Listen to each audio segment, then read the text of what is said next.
it asks the question, like, where do black men go?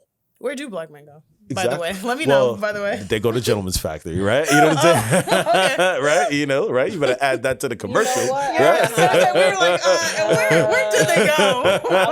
Where do they go? At what hours? Right? You know, just go to Gentleman's Factory website. No, let me stop. Right?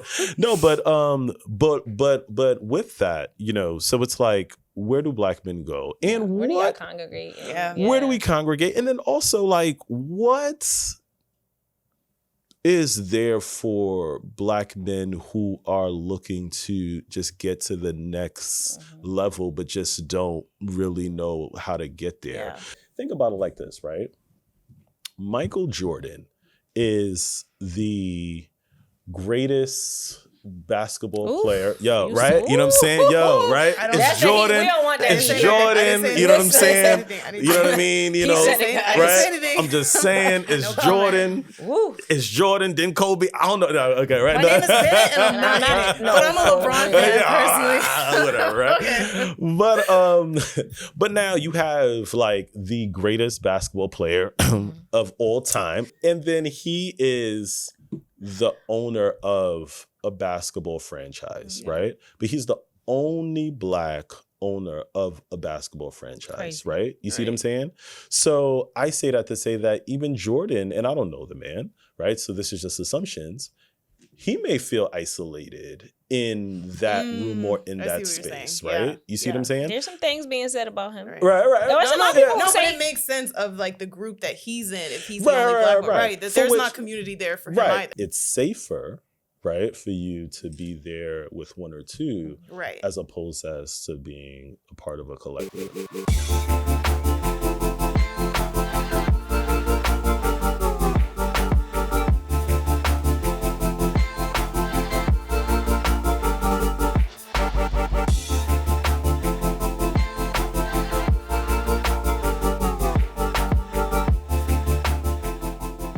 Welcome to The Nugget.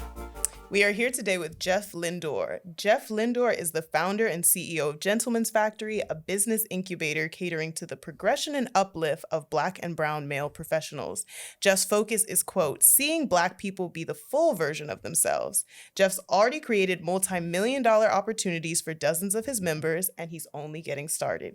Hailing from Brooklyn by way of Haiti, we are so glad to have you here today. Welcome to The Nugget. Oh, thank you for having me. Thank you. I'm so happy to have you here. I'm so happy to be here. So we want to go all the way back to the beginning of your journey.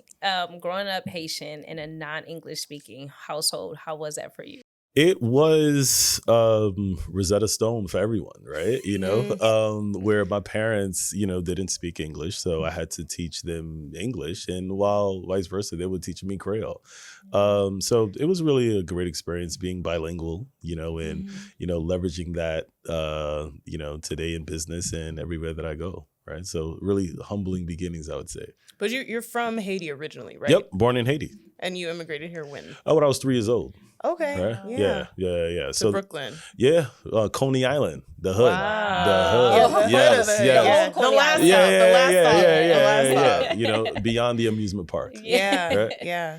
So how was that for you when you say the hood? Like, what was that? It was tough, or? It was a really interesting experience, right? Because like, as I get older now, you know, I'm now realizing that we were poor, right? You know, but but growing up, my parents gave me love, support, and, you know, I never really felt like lesser than, right? You know, but I always kind of knew that like we were a bit resource deprived, right? But that didn't make me feel inadequate, right? Like how? You were mixing water and orange juice, or? Yeah, well, so I mean, of course. I mean, I know how I knew. We were drinking Tampico. I didn't find out later that was like a sin. Well, so what was interesting, and I guess this is also what helped shape my world today, was that, you know, so outside of my like window, it was this gated community called Seagate, right? And Seagate, gated community, and then we would see like these big homes, these waterfront houses, like, and so I saw wealth every single day. And I would say, like, why is there a gate that's surrounding, like, that's separating the rich and the poor? Right. And, so Coney Island is a really interesting zip code. If you study, like, the 11224 zip code, you would think that it's like a affluent middle class community, but it's not.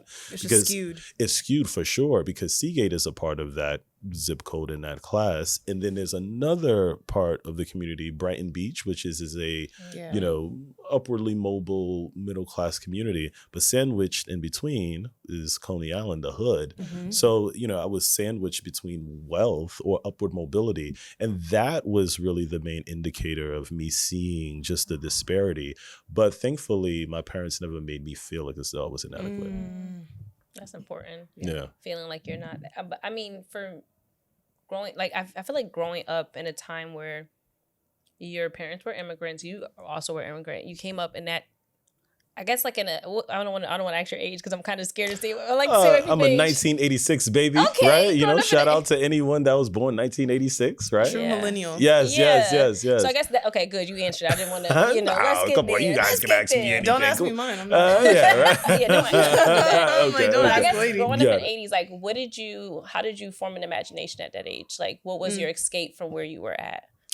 What was so interesting is being an immigrant, right? So when we came to America, we would think that, hey, like, we're going into, like, America opportunity, right? So, we thought that we were going into, like, I thought I was going to be like Macaulay Culkin, where, like, the only problem that I was going to have was just fighting the robbers from, like, my family disappeared. Yeah, and then I'm locked in this big mansion, and these robbers are going to try to take our stuff, but I'm going to fight them off because I'm rich and I'm wealthy, etc. So instead of Home Alone, right, I got The Wire, right? It was just like, wow, like this, like I'm in the hood, right? Yeah. So I think that was really kind of just the outlook of just like that reality that I was placed in. Mm-hmm. Do you feel like you bought into the American dream, like, somewhere along the way? I mean, I feel like if you're 1986, growing up in the 90s, like, that's when it's still being sold. Like, you have the Clinton era, there's a lot of cash in the economy. Like, it still seems like the white picket fence is an achievable thing. And it feels like that progression to now with Gentleman's Factory, like, maybe you still believe in it a bit. No, I don't believe in it. Right?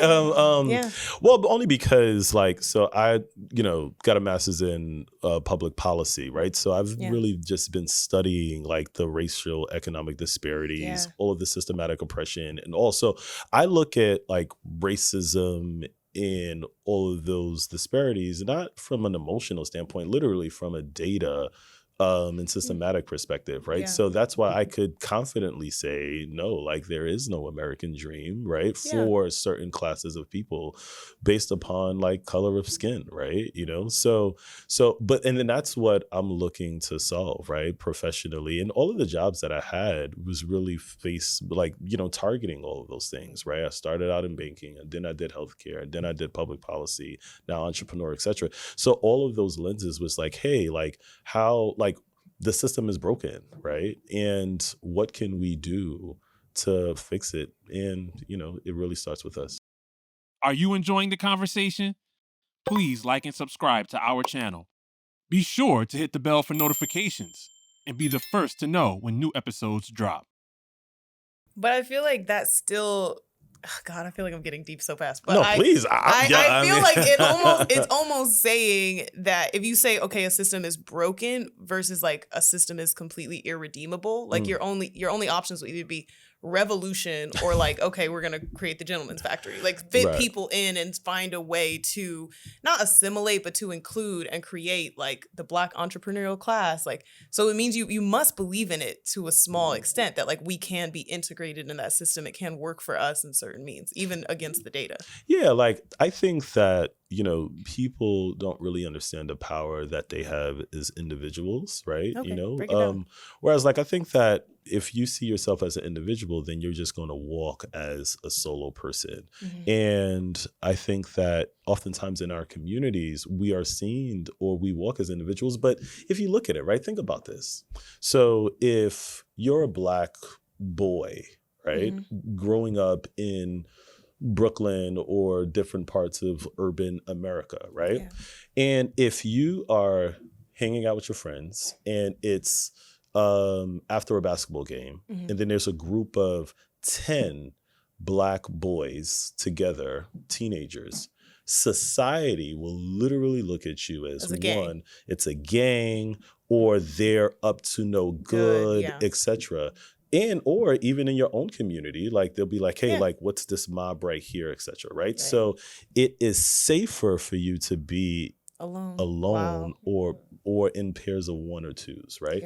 Whereas in other communities, if you see a group of 10 Asian guys or whatever, they're, congregating, right? So if at an early age, it's embedded in you to feel, in order for you to feel safer, it's to be alone, then as you get older, you're going to think that that's the way to go in life. But literally, that is destroying you because you cannot do life by yourself, right? So when I formed Gentleman's Factory, I felt isolated after graduate school or in corporate America.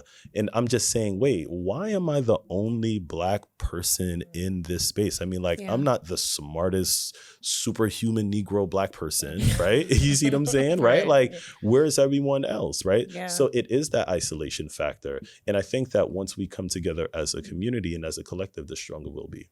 I'm a big person who believes in community. Everything I've ever gotten is because of my community. So you created the Gentleman's Factor, right? So I want to know, like, what considerably differentiates you from other social clubs, or this social club from other ones? Or is it not a social club? I don't think it's a social club. I mean, like, so what's interesting, right, is I started Gentleman's Factory as first, it was like back in 2014, and I would just do all of these different events and I would just bring guys together. Hey, like, let's have a gentleman's brunch, or let's talk about what's going on in the community, and let's also talk about the latest fashion trends, or let's have a mixer. Let's just talk. Right. And, so the girls weren't invited. Well, I mean, it's okay. It's okay. I mean, cool. Good. It's okay. Good. Yeah, that sounds like focus. Why not, right? So then from there, it was just building up all of this momentum, right? And guys are saying, "What's next? What's next? What's next?" And then I'm like, I don't know, right? What were you doing at the time professionally? So I worked in city government, and I worked actually at the Department of Correction, right? And and then I was I could write a book on that experience, right? Because you're literally, I mean, we'll get into it. Yeah, we'll get into it. No, but like I was, on the policy side, like a senior policy advisor to the commissioner and the executive staff, and also a liaison to City Hall as to what's going on in the state of. This is under Bloomberg or de Blasio? De Blasio's first term, right? So this was back in 2016. 2015, 2014, I mean, anything. Post stop and frisk. Yeah, right? Pre-COVID, right? So anything pre-COVID, I'm like, wait, what year was that again? Yeah, me too. You know me what I mean? too. Yeah. And I'm also seeing the state of criminal justice in America, in New York City and beyond. So it's like, wait, okay, so me as a middle-class Black male, upwardly progressing, etc. And I'm like, okay, so why do I feel this way as a professional? But then also look at the state of our community as a whole, right? So I would then do a lot of different events, networking events, just bringing Black men together to just, just talk, and that's when they're like, hey, like, what is this? Is this a hobby or is this an enterprise? And then I said, wow, like, good question. This is an enterprise, right? So September 30th, 2016, I resigned, right? And I just said, let me, build this thing called Gentleman's Factory. Yeah. And then we've evolved since then. And I want to dive into that experience because it must be so odd every day. At the end of the day, you're ending with gentlemen and you're starting the day with inmates. And you know that in America's eyes, you're situated always somewhere in between that. Like performing like Black excellence or being like literally degraded in society as like the lowest factor of citizen. So I wonder, like, mentally, how is that for you going through the day? It was it was the most traumatic experience I could have ever experienced, right? Because Seeing Black men in chains every day, and me understanding public policy, understanding why some of them are there. There are some individuals that are detriments to society and needs to be, addressed in the manner in which they behave, et cetera, right? So there is a section of the population that does need correction. And then there's a large segment of the population that are there because of resource deprivation or because, right, like, et cetera. So just me knowing that, right, like people operate in life based upon the level of information they've obtained, right? So that's a big statement. Because, right. So just me knowing and seeing all of these things, I can't unlearn what I see. So that's why it was really traumatic, because I'm just seeing these things and I'm like, wait, this can't be, or why is this the way that it is? So from that lens, it's traumatizing. And like I was, there was not a lot of Black folks there making decisions of that magnitude there, for which I too was honored because I had such a role that I can influence policy. But at the same time, I'm also saying, wait, why am I the only one here in this magnitude? So it was really a traumatic experience, but it was powerful because it led me to shape what I'm doing now. Do you have an audio podcast? Are you looking to grow your audience? Partner with Prosper Digital TV, a virtual and full-service video production company. Visit www.prosperdigital.tv or call 718-622-0062 to get started today. I just feel like, for me, I don't know. I want you to talk. I don't want you to get too much into the trauma of it, but I just feel like as a person, like going through it, professionally, of course, you're just like, this is what I want to do. But how do you go home every day? And then from there, how do you decide, like, actually what we need is empowerment in this specific form? Mm-hmm. Yeah. Like, I mean, you could have became Che Guevara or like Fidel Castro. I mean, you really could. Like, like that kind of like people going through. I mean, I know Martin Luther King, he became who he became because, he grew up relatively middle class in Atlanta. And then he spent a summer being a sharecropper. And like when he was studying his sociological thesis to get his doctorate. And that's when he was seeing sharecropping. That's when he was like, actually, this has to change. And so I wonder that moment where you're just like, actually, I'm going to step out and do something. What is that pivotal moment that's like, actually, I have to act, that you go from just being fearful to being actionable? It was really just the power of a collective. Yeah. Right. So as I was working at those jobs, and then I'm just seeing Black men assembling. Yeah. And also saw a gap in the market, right? So it's like just the narrative is like, so because when I was looking to resign, I was making well over 6 figures, and then I was really comfortable. I had a nice car. I was about to buy a home, like I have 2 children, like I'm good. I was set, etc.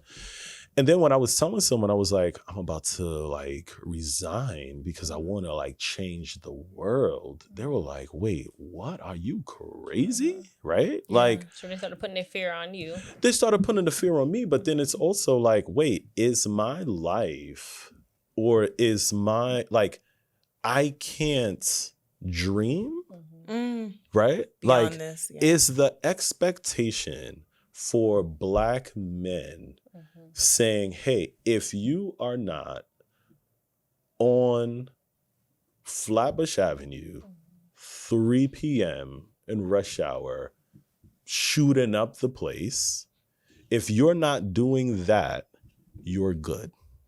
So meaning that is the expectation of my life just not going to jail, right? Or not getting stopped by the police, right? Or like my trauma should not, so just because if I'm not getting stopped by the police, I'm good, right? Like that's my life. No, like what if I want to own American Airlines, right? What if I want to own, or what if I want to run for governor? Or what if I want to own the company that made this table? Why can't I believe that? Or why can't I aspire for that, right? So then it's like, I just saw that for Black men, going back to the American dream, once we obtain what that is, the house in Long Island with the picket fence, with the 2 children and the dog, right? Now it's like my life goal can't be that I'm paying my mortgage on time. Right? You see what I'm saying? And I see that a lot of men do get stuck with that, right? So it's like, I was gonna say, it's a lot of people that get stuck. Right. For sure. Absolutely. But then it's like, wait, like, what if I want to aspire to more? What if I want a career change? A lot of Black corporate men, and this is like I worked on Wall Street for a bit at the beginning of my career, and it was just them trying to fly under the radar. Like, it really wasn't, let me be a managing director or let me be a CEO. It was really just like, let me hit my sales numbers, let me fly. Like, invisibility was in a lot of ways a gift, to be honest, because I feel like as a Black man, like you said, as soon as you congregate or you wear the wrong thing, like, you're hyper visible. So instead of being like, oh, I want to be the best I can be, or like, you know, living out I Believe I Could Fly, which is probably not the best song. I don't know what else to reference. But we know, we grew up in the 90s. Back when it was, you know, it was fine. You know, like, you know, instead of living out like the best possible potential, it's really like, I just want to be safe. And I feel like a lot of people, they take that track.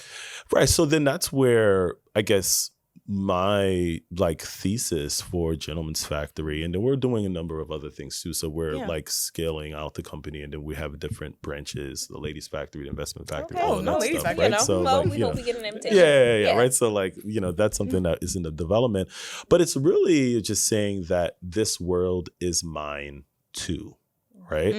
So I'm not saying that everyone needs to be Tyler Perry, Jay-Z, et cetera, right? No, right? Like, because money is not the validation of one's human experience or human's self-worth, right?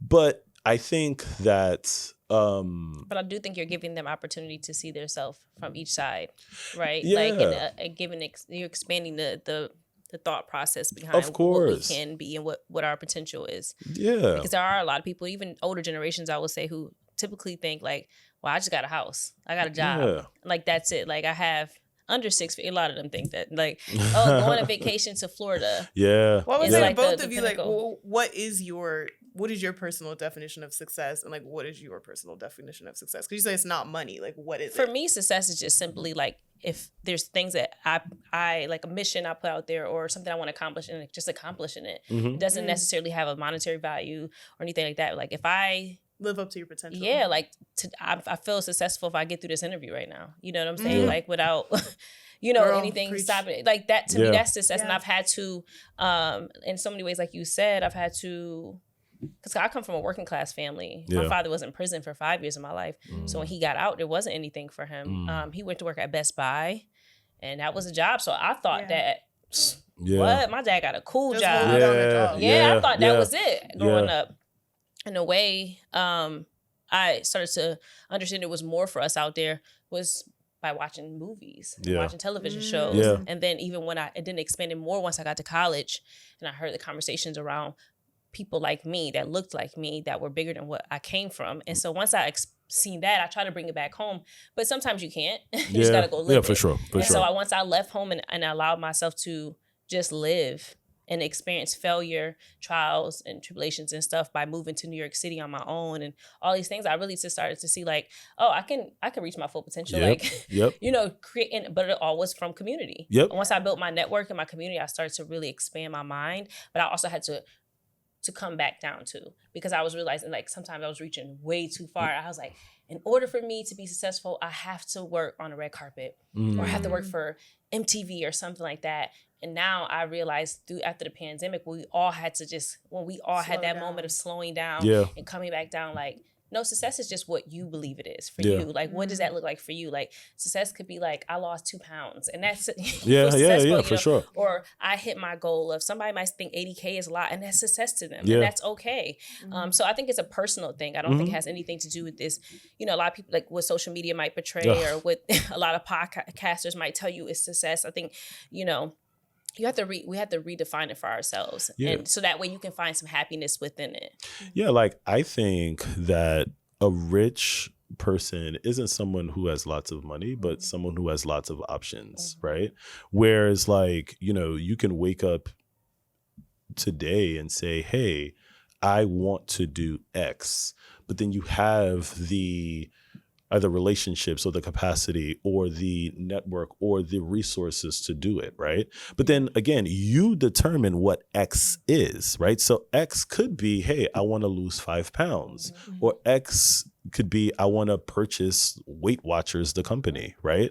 So it's literally you defining what you want to do, but you having the opportunities to do it, right? So that's kind of how I look at it too, because I think sometimes we put out this narrative that there's only one way to be successful, right? And I think that is harming our community as well, because then there's people doing outlandish things to reach those things when it's like, you know, we see the scam community is at an all-time high, right? Sure. So we think, and that's a very broad example, but I said it's funny, but it's not funny, right? Because people are trying to reach these unattainable things. Maybe they, you know, that they can't reach, instead of just reaching out to their community and finding more ways to get to where they're trying to get to. And I think it's why it's important to have this mission that you're on, to continue to help people of color to expand through community and through network and through opportunity and events and stuff like that, because that's how we get it. You don't have to do it on your own. Are you enjoying the conversation? Please like and subscribe to our channel. Be sure to hit the bell for notifications and be the first to know when new episodes drop. I wonder, is there a place for somebody like Kiesha's dad at the Gentleman's Factory? Absolutely. So the way that, and going back to the original question of it being, is it a social club? Yeah. It's not, right? So when we started officially in 2016, when I dedicated my life to this, I went on a listening tour, right? Meaning that I needed to understand, what do Black men need, right? What do they need? What is the experience like? And I really was keen on not basing the Gentleman's Factory on what my worldview was, right?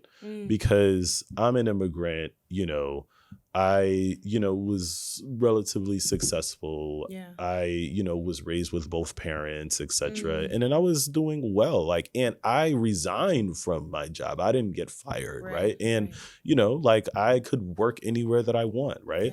Yeah. And I didn't want to create this elitist space because, too, I started out at community college, right? Wow. I went to Kingsborough Community College. Shout out to Kingsborough Community College, by the way, right?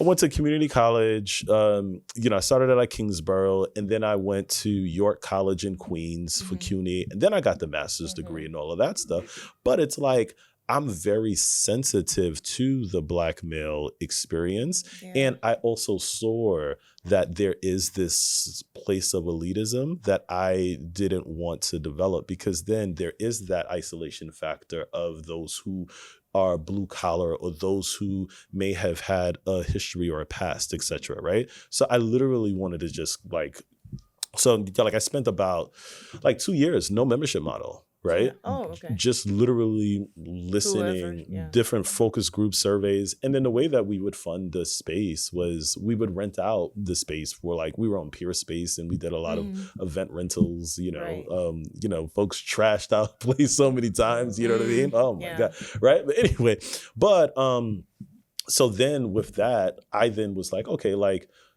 so then that's when I launched the membership model, and then I capped it at 25 members, because I then wanted to see, how can 25 strangers come together and build something? How does that look like? Meaningful, right. And then we've been growing since then. And what I've done was put everything under the umbrella of Gentleman's Factory. And now we're going to be compartmentalizing into different companies, all of the different, pillars that we have.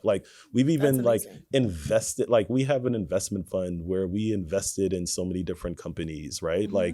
From hospitality companies to startups to tech. So it's we've been doing a whole lot, in which I also see it as let's do the work, and then let's figure out the branding and all of that stuff afterwards, right? Yeah, it's usually the opposite of how people. Right. Well, because we're blessed to have the relationships, the capital, the resources to do the work. And then that's how I'm able to, outsource the rebrand to folks who do that, so that they could position us the right way. But even if we're not positioned the right way, we're still doing the work, right? And then we're literally changing lives, and pretty profitable right now too. Let me ask you a question. Oftentimes I see collectives or groups where they start is not where they are. Yeah. I've been a part of a few groups myself when I've moved to New York City that were a hub for creatives, Black creatives, people of color. And what they started with, their initial mission, they've since kind of steered away and changed with the times of, like you said, elitist energy, clout and all these things. Yep. Brunch goers. Yeah. Like, you can't sit with us kind of energy. Yeah. Do you feel like in some ways you guys have done that, That's or have people maybe seen that and thought that of you, like a misconception of you? I think so. Yes and no, right? I'm very sensitive towards not having that elitist energy because of my upbringing. I didn't go to Harvard, Yale, Columbia, no shades. I mean, like anyone who, please, right? Okay, right. You know what I'm saying? Right? No, right? You know what I mean? I get it. No. Like that's fine, right? You know what I'm saying? But meaning that, hey, like I was literally on academic probation at Kingsborough Community College, right? And being poor you see at what I'm Columbia saying? is very hard. Right. You're right. Right. It is othering. No, but you see what I'm saying? So now it's like I'm really sensitive to just outcasting individuals, right? But then at the same time too, as I study Black male dynamics, etc., there is still a Black men, generally speaking, Black men deal with their trauma by trying to seek wealth, right? So he said it, not me. So if I am creating spaces, we're literally saying, hey, like we're all good, we're all welcome, like come through. And then you have, a ultra wealthy person sitting right next to you, right? Oftentimes some people, they'll still feel as though they're less than. Less than.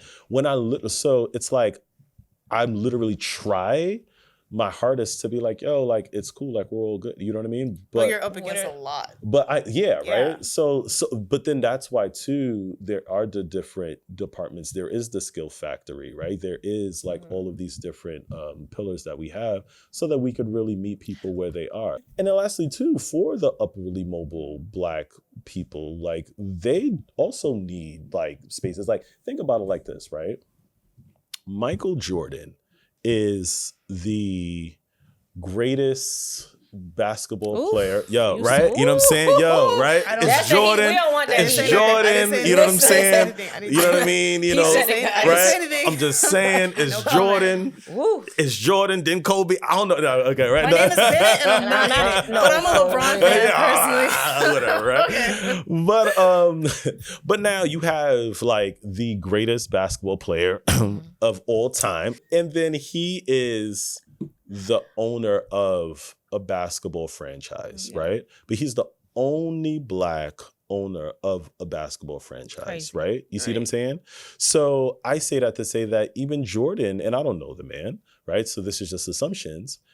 He may feel isolated in that room or in that space, right? You see what I'm saying? There's some things being said about him. Right. There are some other people who say but it makes sense of like the group that he's in if he's the only Black one, right? That there's not community there for him either. It's safer, right, for you to be there with one or two, right, as opposed as to being a part of a collective, right? Yeah. So it is that collective mindset that we're really looking to build upon, while also being extremely sensitive to where everyone is, right? Right. And then we're still trying to find what that secret sauce is. I mean, I have it, right?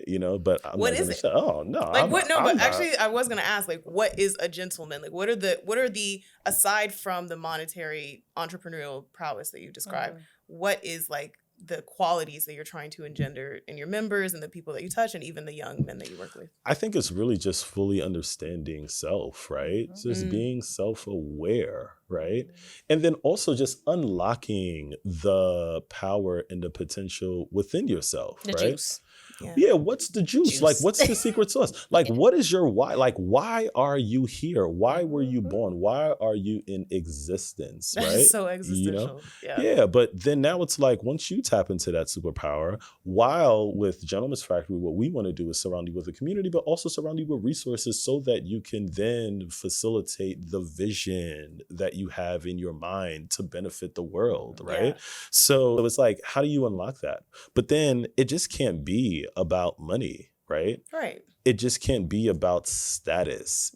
And that's why, too, when it comes to the brand, I don't want to be this cool place because here's the thing with cool.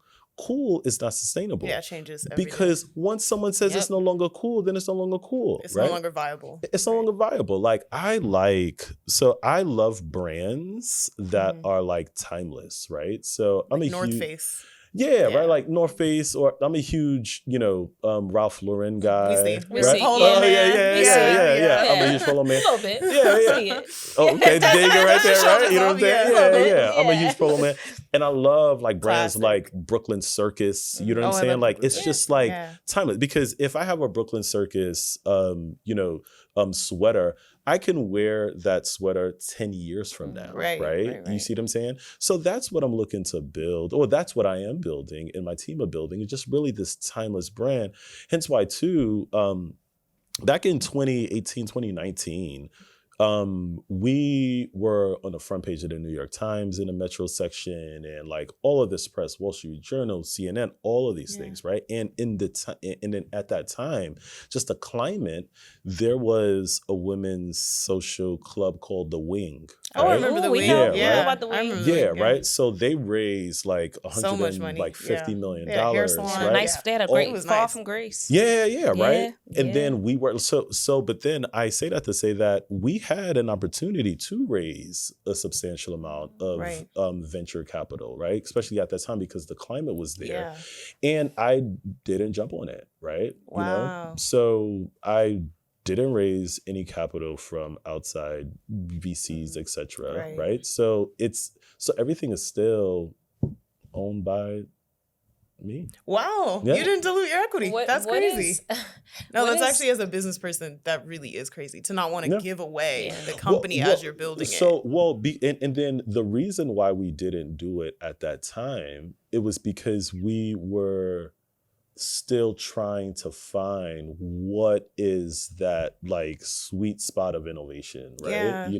So it's like you don't want to give away something that you don't know the worth of yet. We don't know the worth of, but then also it's really because, as I said before, we're doing so many. We produce 4 movies. I want to see these movies, right? The way he's plugging with like Emmy Award producers too, right? Yeah. And then that's in partnership with the city of New York and a really great company called Block Power. So it's a venture with the city, with Block Power, with Gentleman's Factory, and we had young people. We taught them film in the industry, and then we had them produce the film, right? And then we had the Emmy Award producers, etc., really kind of serve as like liaisons and ushering them in, right? So there's going to be a huge premiere with that pretty soon. So we'll be there. I'll expect our advice. I'll give you the details. Please do. But so I'm saying that to say that as a result of all of the things that we were doing, had in 2019 I raised $25 million from X, Y, and Z, I would have loved the article so I could be verified on Instagram so I could show everyone that I'm cool. Yeah. Now you can just pay $5 for it. It's $14.99 a month. $14.99. But then now it's like, my team and I, we're the ones that directs the path that we want to go. And like we're profitable now. Like, we have a really strong balance sheet.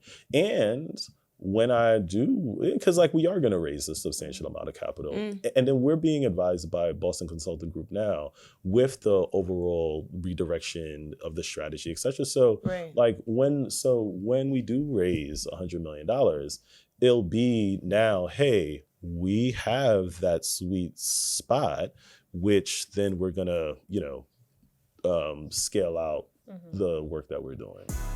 Do you have an audio podcast?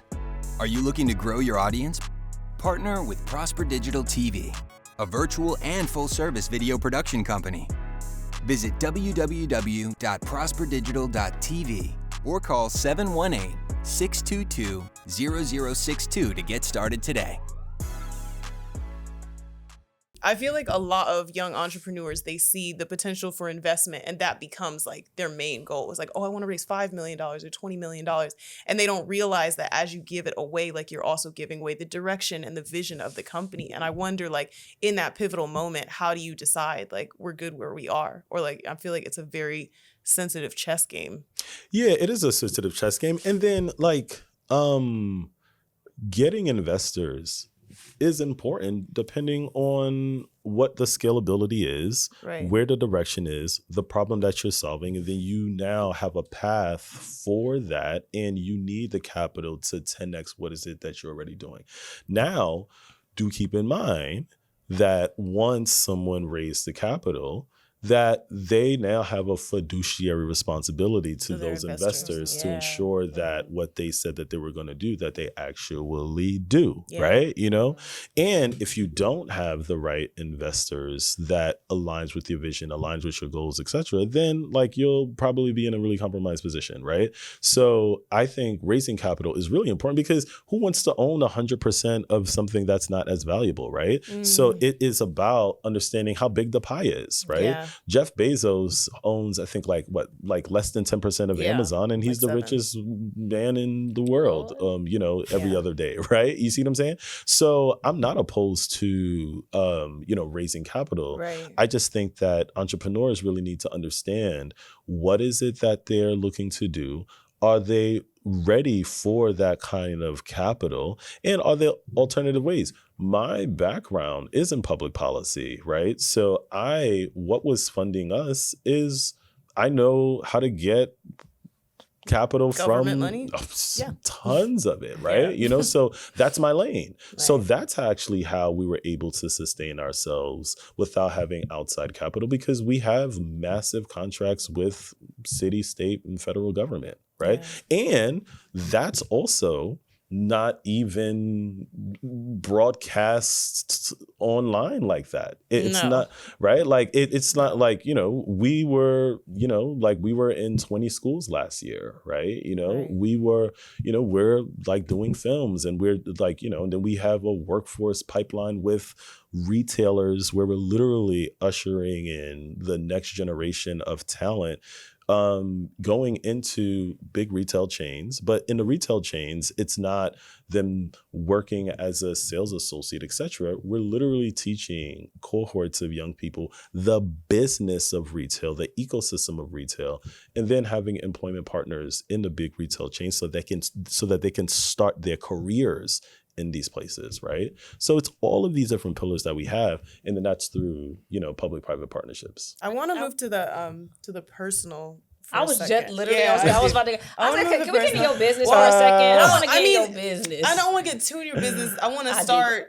Well, we'll get there because I do have a few follow-up questions. Yeah. But I do want to know. You said you all work a lot with students and Yeah. children and young Black men.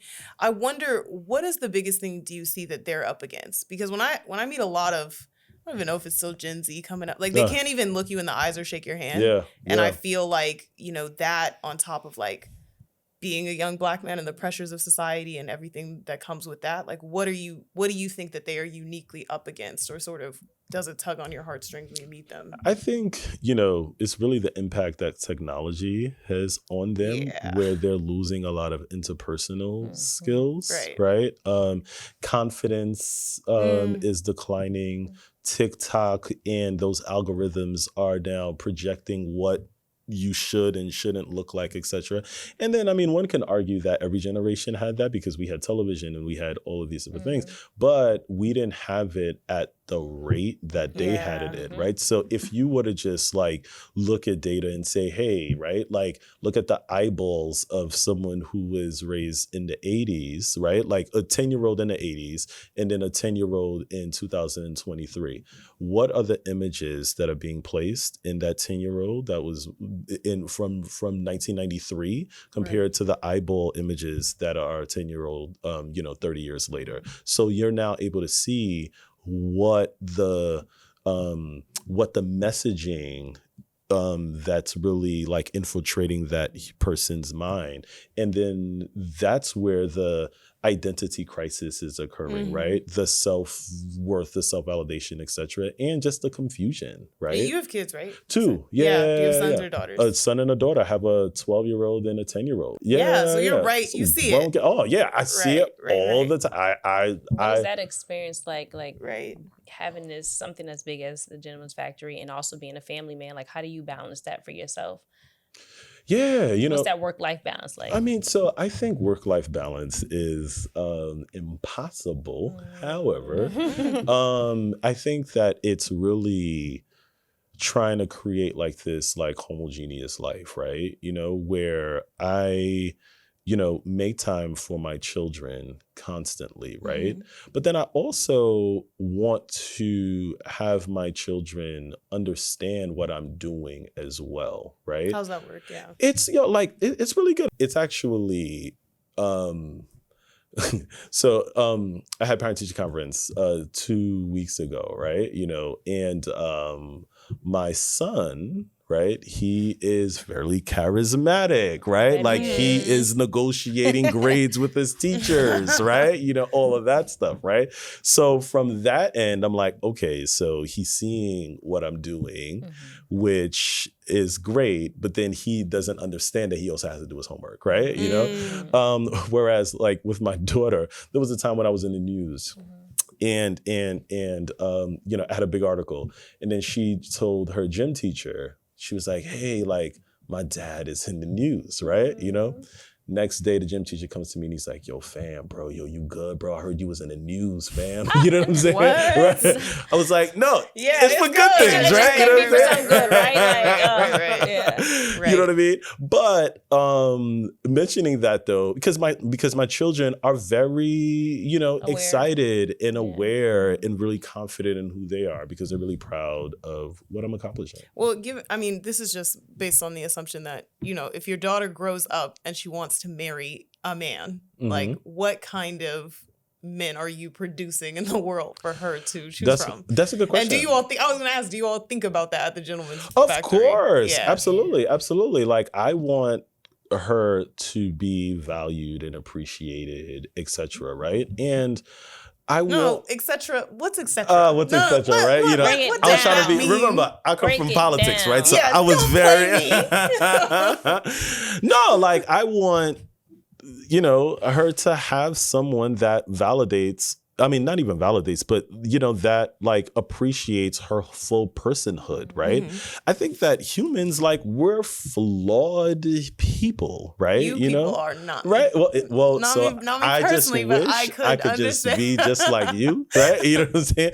No, but like I think that I would love for her to be with someone who loves and appreciate her fullness, her full personhood, and just really is there, a man that would align with her vision, with her, with like the call that God has for her life, as like she's also adding value to him as well, right? So it's like whatever vision and purpose that she is designated to do in this world, I want to make sure that she's with someone who understands that, someone who will cultivate her, someone to help her grow, and then someone that they'll just, change the world together. Do you all talk about love at the Gentleman's Factory? Absolutely. All the time. Can we come to those ones out here talking about? Right, what are you talking about? All the time. I mean, like, we have coaches there, right? That's like coaching. Coaches? Yeah. Like dating coaches? No, that's like teaching us or educating us or having conversations about marriage, about communication with our spouses, right? About how do you become a better person, right? About therapy, mental health, but then also about like, just relationships, right? Because we're all figuring it out, right? Like we're all figuring out this relationship world, right? Like, should you split the bill? Do y'all talk about that? That's what black men on Twitter love to talk about. Like, it's like, I feel like black people, they have these very sometimes stringent and unproductive conversations when it comes to dating. And I wonder if you are cultivating this, for lack of a better word, utopia of black men. What are y'all? I blame certain podcasters. I'm just like, what are you guys actually like when it comes to women? I know you're trying to be very political about it, but what? I know, right? like, what's the barbershop? It's not the barbershop, but it's a step above it. What are y'all talking about? So what I love is the fact that we have such diverse thinking, right? So our conversations is conversations, right? So it's like, hey, like, what's your perspective on dating, on marriage? Should you split the bill? Should you not split the bill? Should you carry? What are the age groups of these members, by the way? I think that matters. And then this is what our power is, right? Our youngest member in his early 20s, and our oldest is 81 years old, right? Yeah, so, that does affect it a lot. Right. Yeah. So now, can you imagine the conversations here, right? So one of our members, his name is Coach Ted Gustus, right? Coach is in his mid-60s, right? So with that, Coach is educating us on on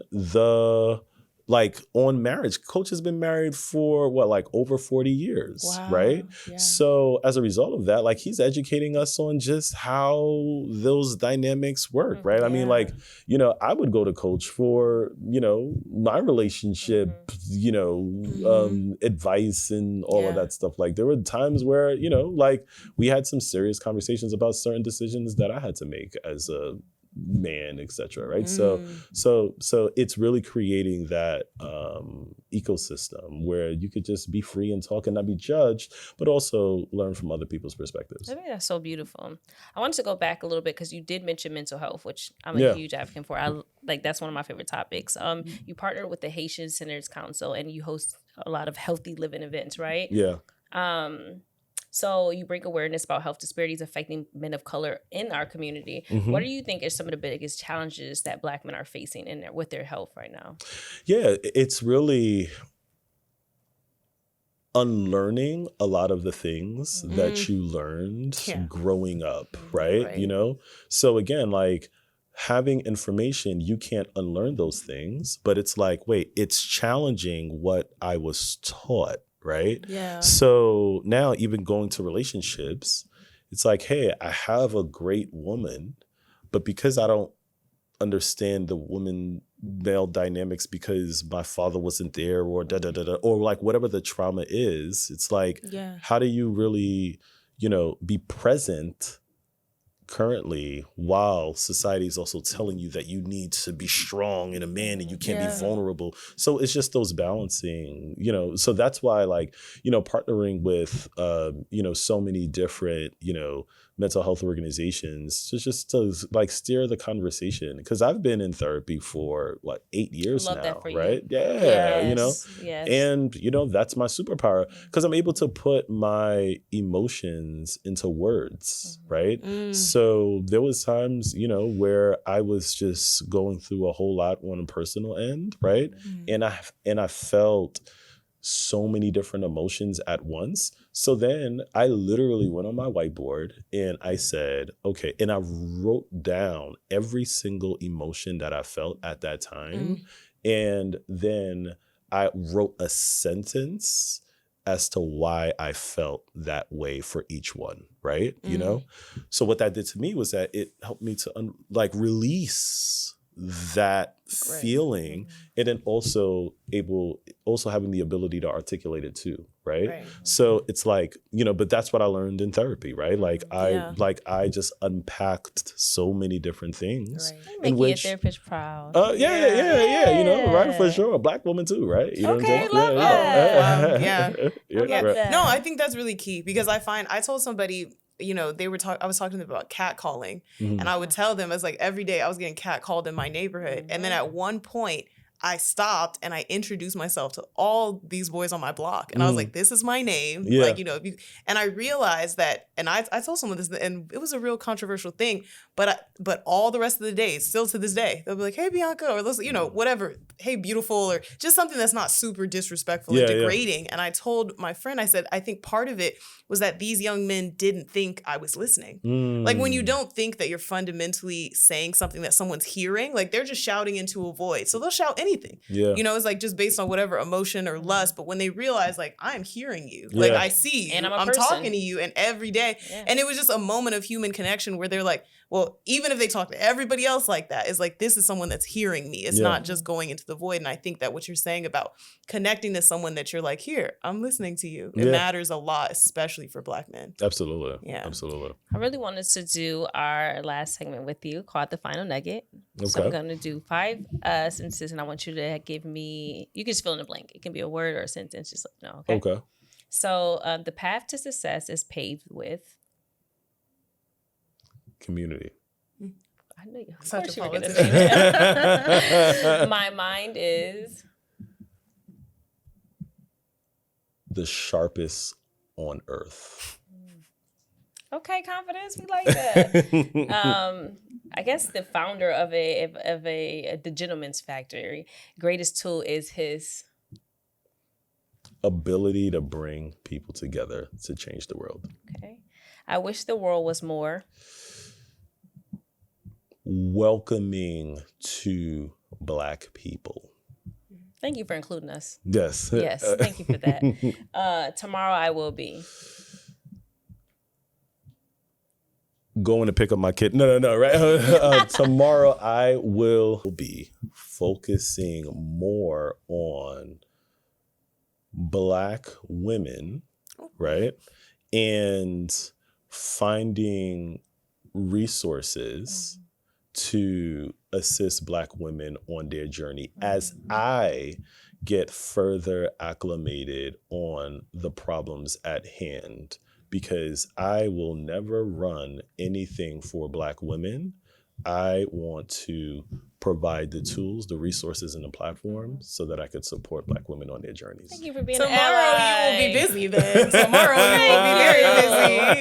Jeff Lindor, it has been such an incredible pleasure having you on The Nugget. And we just want to know, where can we follow you? Where can we support the Gentleman's Factory and the million other subsets that you are building and see your 4 premieres? Yes. Well, so Instagram, it's Mr. Community NYC, right? So that's Mr. MR Community NYC. Make sure that you will follow Gentleman's Factory on Instagram as well. So that's gentleman.factorygf. Follow Skill Factory too, right? So it's skill.factorysf. This has been The Nugget. That's a wrap. Good.